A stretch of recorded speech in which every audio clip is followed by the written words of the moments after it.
Today on Top Shelf Sports, a pair of teams are swinging their way into the MAC championships. Find out who. This week's leader of the pack keeps leaping over her own records. And practice? Well, we're talking about practice. Find out why the Husky Bowl is being changed this year. Top Shelf Sports starts now.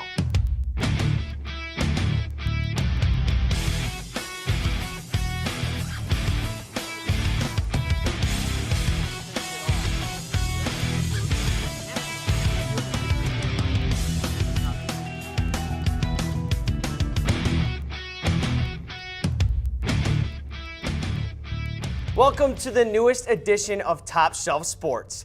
I'm Brandon Giese. And I'm Emily Becerra. It finally feels like the first spring show, and good weather always puts me in a great mood. Yeah, me too, Emily. And you know, there's a team on campus that's actually in a great mood. It's the baseball team, as they came off of a destruction of their NAIA opponent, Robert Morris University, Wednesday in a 20-2 victory.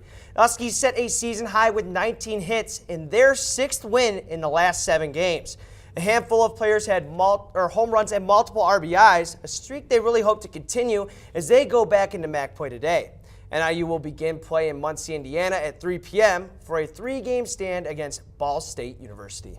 You know, the softball team also had a great weekend, bringing out their brooms and absolutely sweeping Eastern Michigan on the road.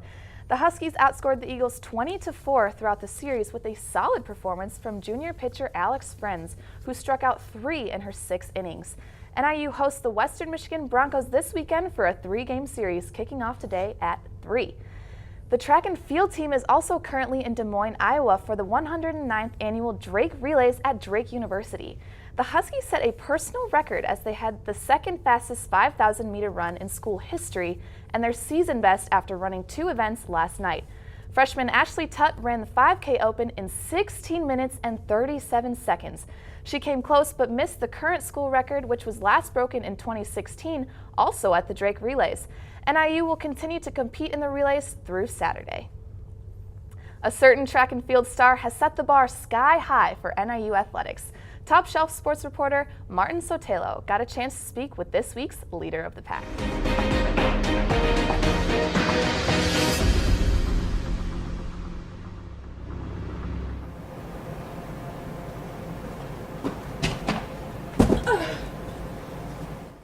Junior jumper Javania White has been impressive all season. She continues to jump into the record books, setting the bar higher after each event. Javania has broken her own track and field record a total of 3 times already, as she recently jumped her way into an impressive 13.42 meters in triple jump. Javania is happy with her results and believes practice makes perfect. Come in every day and try to give 110% in practice, because that's where it all starts from. You have to train hard if you want to see good results. Javania's performances all year long have propelled the team to success. She has earned many awards and continues to lead by example. The MAC Conference Most Outstanding Female Field Performer of the Year seems to gain momentum after each tourney, and head coach Connie Teaberry believes she demonstrates a certain characteristic. Confidence. She brings that confidence no matter it's practice, no matter if it's a competition, no matter if it's going for her to give a speech, she brings that confidence, and she can do that because she's prepared. Even with all of her accomplishments, Javania realizes that nothing comes easy. Her ability to perform under pressure goes unmatched, and one thing that resonates with Javania is her ability to reach for the stars. It's never too late to, do well or reach the goal that you want to reach. Javania's never-wavering confidence and determination to succeed leaves her as this week's leader of the pack. From Top Shelf Sports, I'm Martin Sotelo. Make sure to stay tuned for more record-setting performances as Javania and the rest of the team heads to Des Moines, Iowa for the Drake Relays this weekend. The men's golf team is in the closing rounds of their season as the MAC championships begin today. Huskies are coming off a tough weekend at the Robert Kepler Invitational, where they finished in 10th place. A player to look out for is sophomore Jordan Less, who led the team last week with an 8th place finish and a final round score of 69. The team begins MAC tournament action today at Sycamore Hills Golf Club in Fort Wayne, Indiana. The men's tennis team fell short to Buffalo last weekend in a heated conference matchup. NIU finishes the regular season with a 15-7 overall record. Senior Eric Marbach had 17 wins this season. Senior George Lundvist and freshman Christopher Ortega have each won 20 singles matches this season. The Huskies are scheduled to play in the MAC semifinals today against Buffalo. Good luck, guys. Spring football is in the air, and the Huskies are at the tail end of practices. NIU has been working hard to get ahead of the competition. Top Shelf sports reporter David Sivia has more.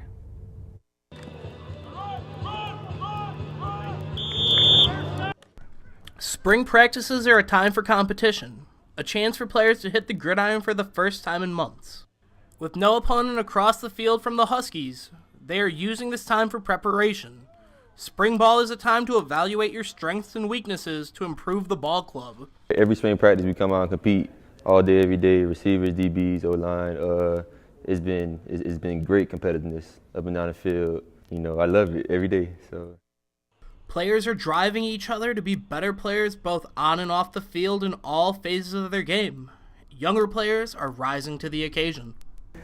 It's actually really satisfying to see young guys go out there and compete and learn, actually, and execute all the plays that they're supposed to make. And it's been fun. The Huskies' defense was the backbone of the team, finishing ranked 26th in the nation in total defense.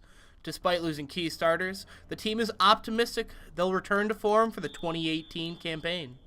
There is always room for improvement, even after coming off an 8-5 season that ended in a bowl game loss to the Duke Blue Devils in Detroit.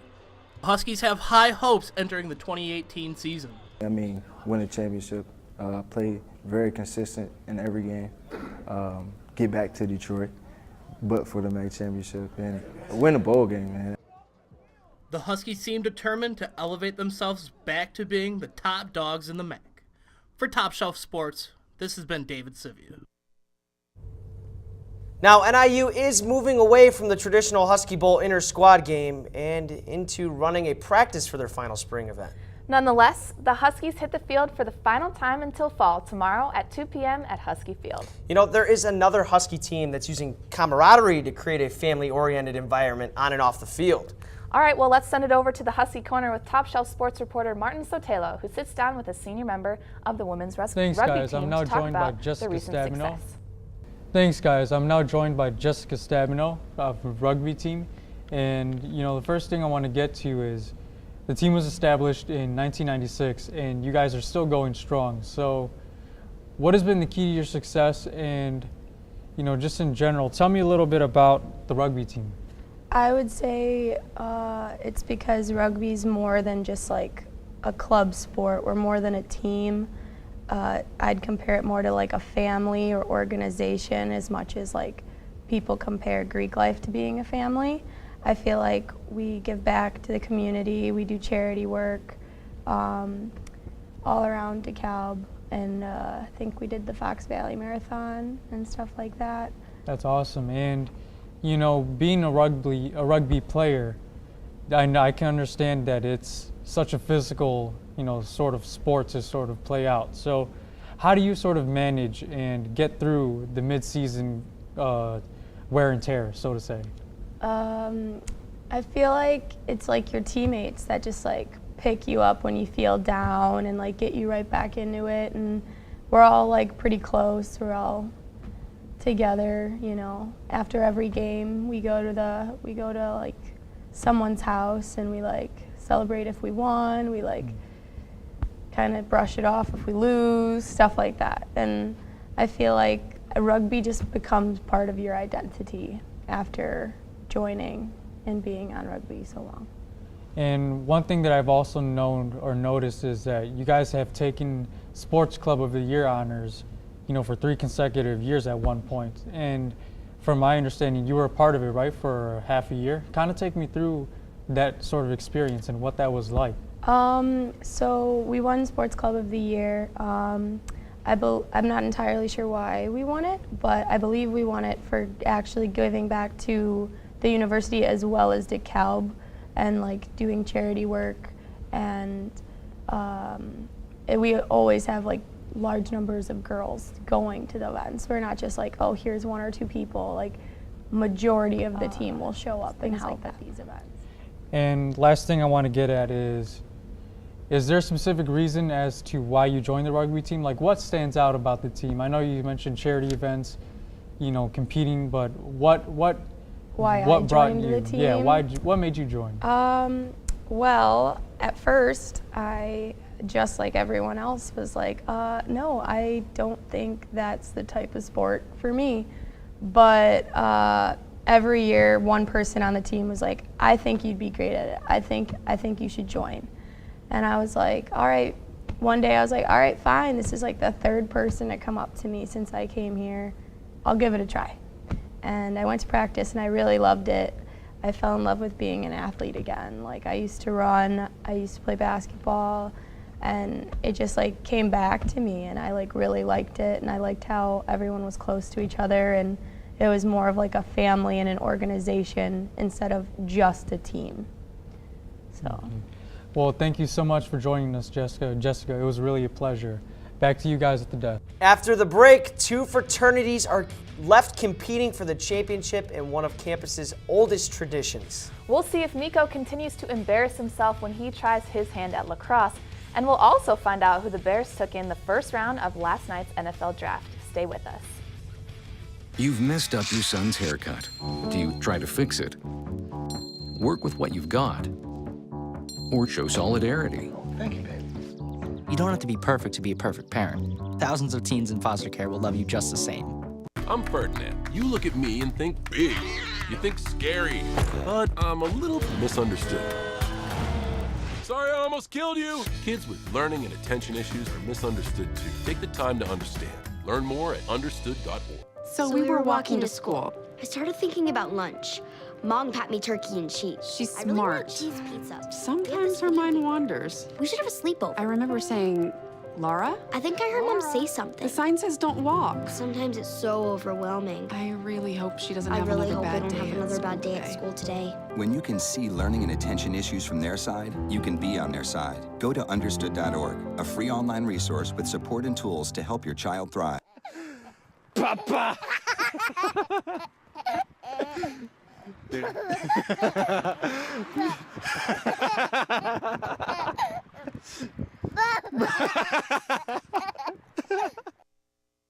The 38th annual Tugs tournament kicked off on Monday outside of University Plaza. Defending champs Phi Kappa Theta have won their first two matches, one coming against Alpha Kappa Lambda and the second against Phi Kappa Psi in a marathon match where all three ropes lasted over 2 hours. They will match up against last year's third place team, Phi Sigma Kappa, who beat Tau Kappa Epsilon and Sigma Alpha Epsilon to advance to the championship match. The final day kicks off on Saturday with the third place match at noon and the championship match at 1. Tugs is a tradition as old as time here at NIU. Top Shelf sports reporter Emily LaRusso gauges how this event brings out the best competition on Greek Row. Thanks, guys. I'm here at the Tugs match talking to fans and tuggers as they get on their way behind me, so we'll go see what they think. So are you excited about the Tugs matches this year? I am. I really hope Phi Sig wins. So you're a Phi Cap, I'm assuming. That is correct. Are you excited for the matches this year, or so far have enjoyed them? They've been exciting? Oh, of course. Obviously, we destroyed AKL, so let's keep it going. All right, so what do you think about the team this year? You know, we have a lot of ways to improve, but we have, and I think we're going to really take it home this year. I don't think it's going to be a problem at all. How you feel about them last year compared to this year? Pretty well. I mean, I know they did pretty decent last year. I hope they come back stronger this year, though. Okay, so how do you think about that match win today? Longest match I've ever had. Last year, the longest third rope we had was 42 minutes against Sigma Alpha Epsilon. It was a very good match overall. Tip my hats off to Phi Kappa Psi. They gave a good fight. It was long, hot, but we persevered. Patience and confidence is the key for us, at least. So. Okay, so comparing last year's team to this year, how are you feeling about Saturday? I feel great. Our team? Yeah. I feel great. I mean, there's a reason we're the #1 seed.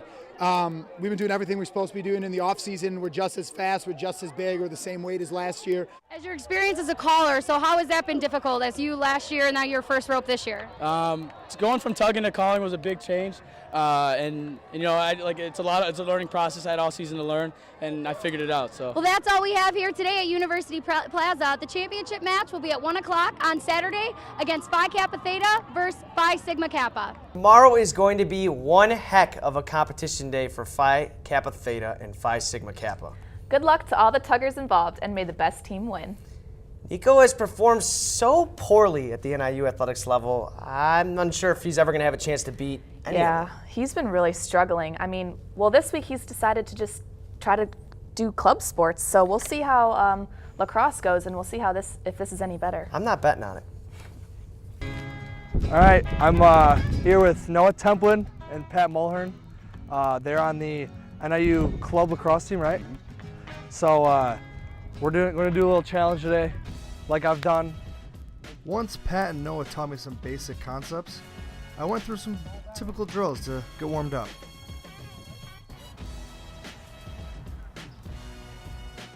In preparation for our scoring challenge, Pat taught me the fundamentals of shooting.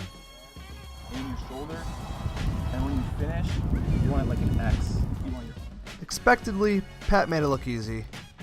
And I, on the other hand, well, let's just say I did not get the hang of it.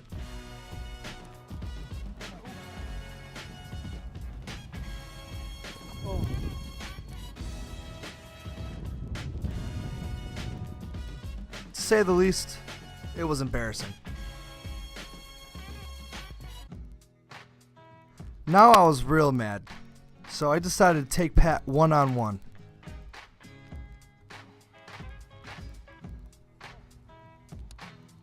And out of desperation, I got in goal to try and save a few shots. Although, being scared of the ball is not ideal for a goalie. I guess lacrosse just wasn't for me. For Top Shelf Sports, I'm Nico Poulos. Wow, that was tough to watch. Yeah, just as expected, the professionals bested Nico once again. You know, Brandon, as someone who has a strong dislike for anything and everything Cleveland, I could not be happier with their first draft pick from last night. Yeah, Emily, I'm a Baker Mayfield guy, so that one does sting a little bit for me. You know what, Brandon, don't worry about it. We're going to send it over to our Top Shelf sports reporter, Kobe Price, to give you guys all the details on the draft and some national sports.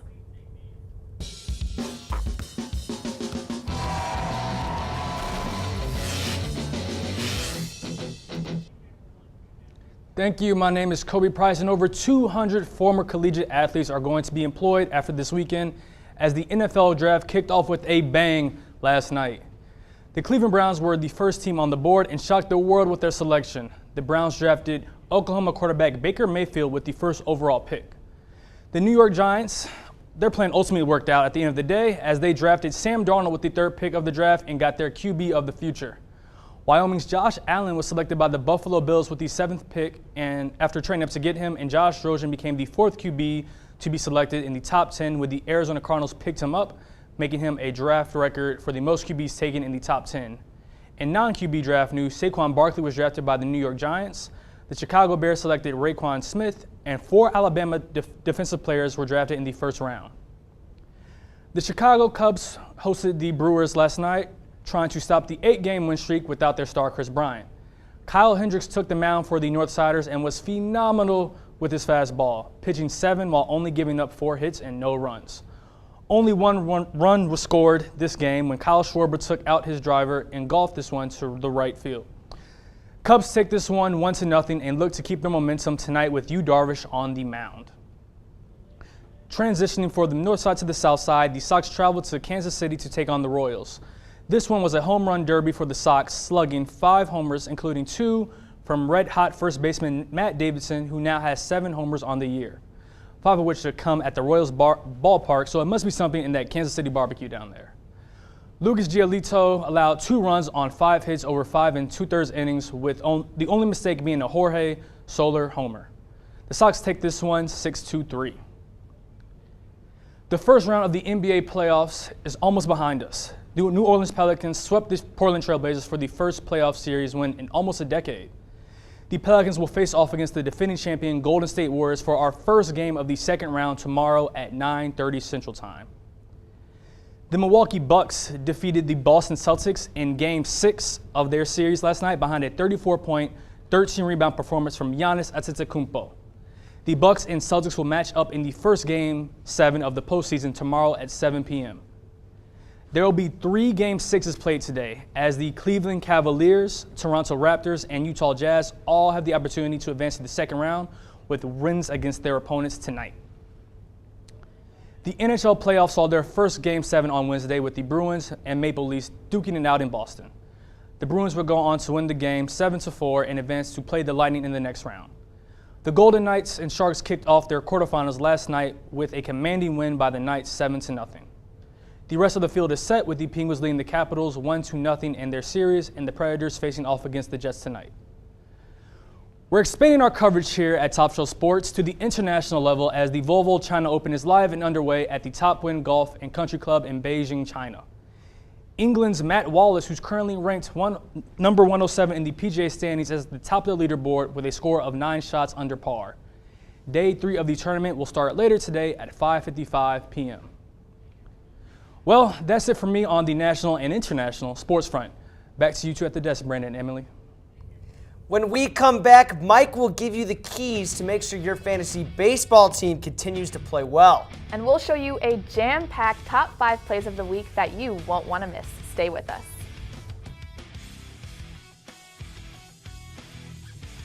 What?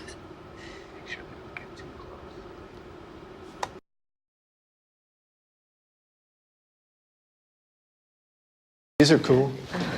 Did you, what did you?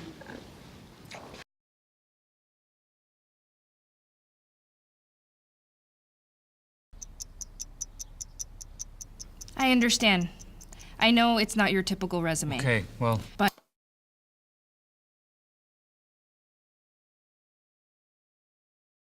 candidate. But I've been working double shifts just to pay for books. I've been raising my 2 little brothers. I'm determined, driven, motivated. Isn't that what you're looking for? Look beyond the resume and discover new ways to develop great talent at gradsoflife.org. Drop that baby.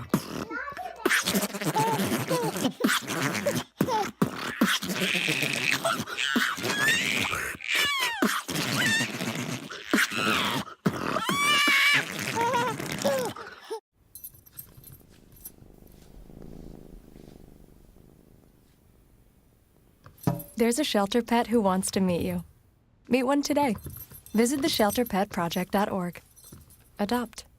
One surprise, Emily, my fantasy baseball team is actually doing really well. No, I don't believe it. I'm not gonna lie to you, yeah, I'm doing really well. But you usually struggle so much with those. Every other sport I've had a rough time. But even though my team is solid, you can always add more. And our very own Top Shelf Sports reporter Mike Mitchell is here to give you some key ads on your fantasy baseball team. Let's hear it. And he makes the catch. As you can't tell, diving catches were the theme of the week. Welcome to Fantasy, I'm Mike Mitchell. Let's get started with the Cubs center fielder, Albert Elmore Jr. Elmore has been a machine since he has been getting everyday at-bats in Colorado. Elmore's average is up to .311 on the season. Elmore is clearly ahead of Ian Happ on the Cubs depth chart after making catches like these. He is owned in under 12% of leagues and is a must pickup. Off to the diamond we go with a player who is quickly playing himself into all-star conversation. That player is Tigers third baseman Jeimer Candelario. Candelario is boasting a slugging percentage of .550. He's been on fire as of late and has risen his batting average to near .300. Candelario went from being owned in under 8% of leagues to over 30% of leagues in just the last 2 days. So if you can, pick him up. Now to the rubber. Starting pitching is a very day-by-day position in baseball. Today, Reynaldo Lopez is as good of a start as anyone else in baseball. Lopez in his last 4 starts has an ERA of 1.5. He hasn't allowed more than 2 earned runs at any of his outings this season and faces the worst offense in baseball, the Kansas City Royals today. Lopez is owned in under 40% of leagues and is a great pickup for the day, so snatch him up. Staying on the rubber, we head over to the pen. Ken Giles is once again becoming a viable fantasy closer. After batting some tough appearances, he appears to be back to his own self. He has converted both his last 2 saves, and his ERA has dropped back to below 3. With many nervous fantasy owners dropping him early, he should be available in your league. So if you can, I'd pick him up. And finally, the moment you have all been waiting for, drum roll please, my sleeper of the week. My sleeper of the week is Yankees first baseman Tyler Austin. If you remember, Tyler Austin is known for running out to the mound and beating on Joe Kelly, pitcher for the Red Sox. Austin is boasting a .290 average with 5 homers and 16 RBIs. Austin is owned in under 15% of leagues and is my sleeper of the week. That is all for fantasy. If I just messed up your fantasy team, I'm sorry, but I can't apologize. I'm Mike Mitchell. Now let's send it back to the desk. Up next is Top Shelf Sports' very own David, the host with the most, Craighead. I hear he's got a lot to update us with, so let's head on over. Thanks, guys. I'm the host with the most, and this is your MMA update. First, I'll give you the recap on last week's UFC card. Then we move into the big fight this week with Bellator MMA in Illinois' very own Allstate Arena. Last week's UFC on Fox Sports had many notable fights. The best was Frankie Edgar versus Cub Swanson. Swanson started off looking big and strong, but Frankie Edgar slowly added some wear and tear to Swanson over the course of 3 rounds. Cub Swanson couldn't put up enough of a fight, leading into a Frankie Edgar win by decision. This weekend, Bellator 198 shakes Allstate Arena. 2 old and bruised up, perhaps even punch-drunk fighters wander into a cage and fight each other. Who wins? Well, that's what we're all about to find out this Saturday when Frank Mir and Fedor Emelianenko get it on in a heavyweight battle that should please the fans. Frank Mir is a former UFC heavyweight champion who has continued his career with Bellator as a jiu-jitsu martial artist. Fedor recently came out of retirement in 2015. He is a very experienced fighter with over 42 total fights. I predict this fight to end in the first round with Frank Mir winning by knockout. As usual, I'm David, the host with the most, Craighead, and you've just been updated. Back to the pros at the desk. It's always a pleasure to hear from the host with the most, and great to see the Bellator coming here closer to home at the Allstate Arena. All right, well, it's time for your favorite segment, Brandon, the top 5 plays of the week. It's definitely my favorite part of the show, and I'll get it started for us. She's a beauty, that number 5. Russell Westbrook is going to split the double, and watch this as he explodes at the rim. Take another look. Thunder win this one, 107-99. At number 4, we have the Marlins and the Dodgers. Watch as shortstop Enrique Hernandez does a 360 on his knees, and makes the out at first. The athleticism is unreal. Let's watch this replay. The dive, the spin, the throw, perfectly executed. At number 3, Kelly Oubre is going to miss the shot at first from the corner, but an offensive rebound is going to free him up. Take a look. There's the pass and an absolute poster on Jakob Poeltl's head. Take another look. The Raptors do get the win, though, 108-99. Don't forget number 2. It's the Indians and the Orioles. Santander line drives it right into the glove of the ever-flexible Carrasco.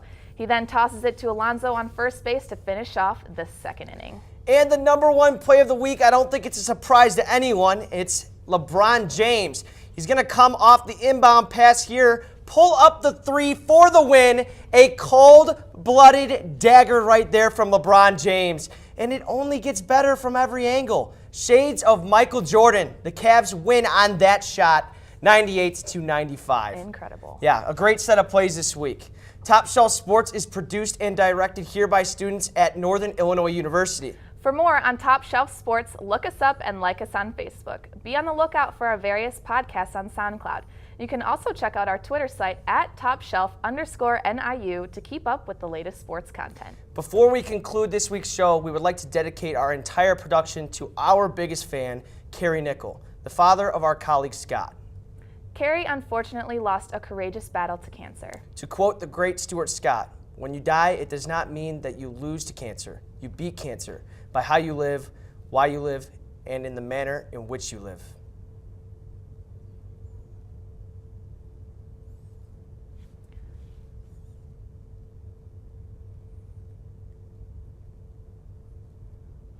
For everyone here at Top Shelf Sports, we offer condolences to the Nickel family.